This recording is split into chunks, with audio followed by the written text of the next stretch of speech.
션 스트릭랜드가 자신이 UFC 백악관 대회에서 배제된 것은 UFC의 결정이 아니라 파시스트적인 트럼프 행정부 때문이라고 주장했습니다. 어제 헌터와 백악관 대회 출입 금지권 그리고 내가 했던 발언에 대해 얘기했어. 헌터는 그냥 웃어 넘겼고 우리도 아무 일 없었다는 듯 넘어갔지. 현 정부가 표현의 자유를 대하는 파시스트적인 태도에도 불구하고 UFC는 수정헌법 제1조가 보장하는 표현의 자유를 지키기 위해 굳건히 버티고 있어.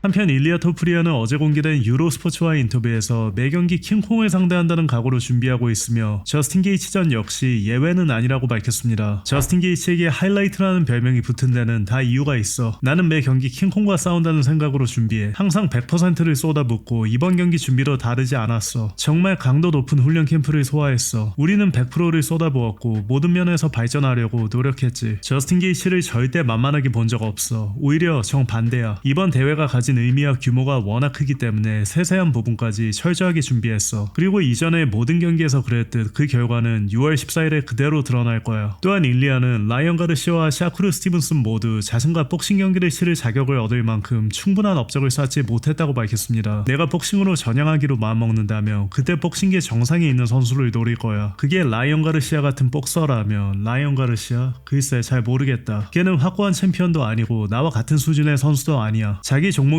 내가 MMA에서 이룬 만큼의 업적을 쌓지도 못했지. 내가 복싱으로 넘어간다면 자기 종목에서 내가 MMA에서 이룬 것만큼 큰 업적을 쌓은 복서와 붙어야 돼. 그렇지 않으면 내가 왜 걔들에게 나와 싸울 기회를 주겠어. 난 그 누구도 필요하지 않아. 라이언도 샤크루도 필요 없어. 내 이름값만으로도 원하는 건 뭐든 할 수 있으니까. 이어 일리아는 복싱계에 이른바 허접한 선수들이 넘쳐난다고 주장하며 승리를 위해 스테로이드를 사용한 라이언 가르시아를 강하게 비판했습니다. 요즘 복싱계에는 소위 허접한 선수들이 너무 많아. 과거 세대가 보여준 모습을 제대로 본받지 못하고 있는 것 같아. 복싱은 조금씩 한물간 종목처럼 변해버렸어. 요즘 복서들을 보면 그저 이기기 위해 링에 올라가는 것 같아. 마치 점수만 따려는 것처럼 말이야. 승리만 할 수 있다면 어떤 대가라도 치를 준비가 돼 있지. 라이언 가르시아를 예로 들어보자. 그 정도 수준에 있는 선수가 스테로이드까지 사용한다는 건 정말 심각한 일이야. 그런 행동으로는 복싱이라는 종목도 진정한 승리의 의미도 제대로 대표할 수 없어. 우리 선수들이 사람들에게 전하고 싶은 진정한 가치 역시 전혀 보여주지 못하지. 그 어떤 것도 대변하지 못해. 난 인생에서 무언가를 얻기 위해 치팅하는 사람은 존중하지 않아. 치팅하는 사람이 싫고 다른 사람의 불행을 발판 삼아 자기 행복을 얻으려는 사람도 싫어해. 그런 사람들은 존중할 수 없어. 특히 상대에게 실제로 큰 피해를 줄 수 있는 격투 스포츠에서는 더더욱 그렇지. 또한 게이츠가 쉬운 상대라는 일부 팬들의 평가에 대해서는 다음과 같이 말했습니다. 사람들은 게이츠전이 마치 나한테 주어진 선물이라도 되는 것처럼 얘기해. 사람들은 누군가를 바라볼 때 현실과 동떨어진 이미지를 만들어내곤 하지. 하지만 이 종목에서 싸우는 선수들도 다른 사람들과 똑같이 피와 살로 이루어져 있고 감정을 느끼는 인간이야. 특히 이 정도 수준에서는 선물 같은 경기라는 건 없어. 내가 어디 이름도 없는 선수를 상대하는 게 아니잖아. 난 세계 라이트급 잠정 챔피언과 싸우는 거야. 이 지구에 사는 80억에서 90억 명 가운데 저스틴 게이츠는 싸움의 기술을 가장 뛰어나게 마스터한 사람 중 한 명이야. 그러니까 이 경기는 절대 거저 주어진 선물이 아니야. 내가 쉽게 해내는 것처럼 보이더라도 실제로는 절대 쉽지 않아. 하지만 바로 그런 데서 내 위대함이 드러나는 거야. 그동안 쏟아부은 노력과 연구, 집중력이 빛을 발하는 거지.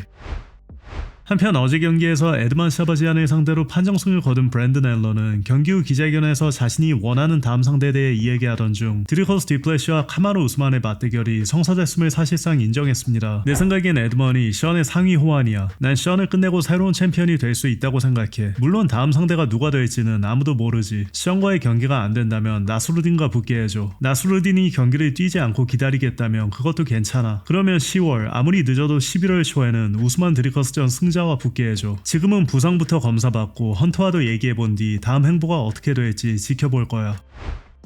도널드 트럼프 대통령의 80번째 생일과 미국 건국 250주년을 기념해 백악관에서 열릴 예정인 UFC 대회 중단을 요구하는 연방소송이 제기됐습니다. 공공청년 프로젝트는 버지니아주 주민 2명을 대리해 토요일 소송을 제기했으며 트럼프 행정부가 오는 6월 14일 대회 개최를 허가한 것은 불법이라고 주장했습니다. 소장에서는 이번 허가가 연방공원 부지에서 스포츠 행사를 금지하는 국립공원관리청 규정을 위반했을 뿐만 아니라 행사장을 내려다보는 대형 아치형 구조물 건설에 대해서도 의회의 승인을 받지 않았다고 지적했습니다. 또한 또한 공사에 앞서 필요한 환경 검토 역시 진행되지 않았다고 주장했습니다. 원고 측 변호사 브랜든 벨로는 이는 본질적으로 미국에서 가장 신성한 국가 기념물을 개인의 이익을 위해 사적으로 이용하고 상업화하는 부패한 행위다. 이것이 바로 이번 소송을 제기한 이유다라고 밝혔습니다. 이에 백악관은 이번 소송이 트럼프 대통령의 대외 개최를 방해하기 위한 근거 없는 시간 끌기식 시도라고 비판했습니다. 이어 백악관은 이번 행사가 그동안 백악관 남쪽 잔디마당에서 열린 여러 행사와 엘립스 및 내셔널몰에서 정식 허가를 받아 개최된 행사들과 다를 바 없다고 밝혔습니다.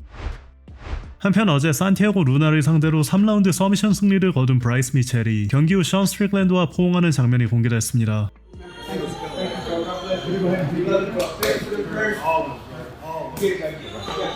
Noise,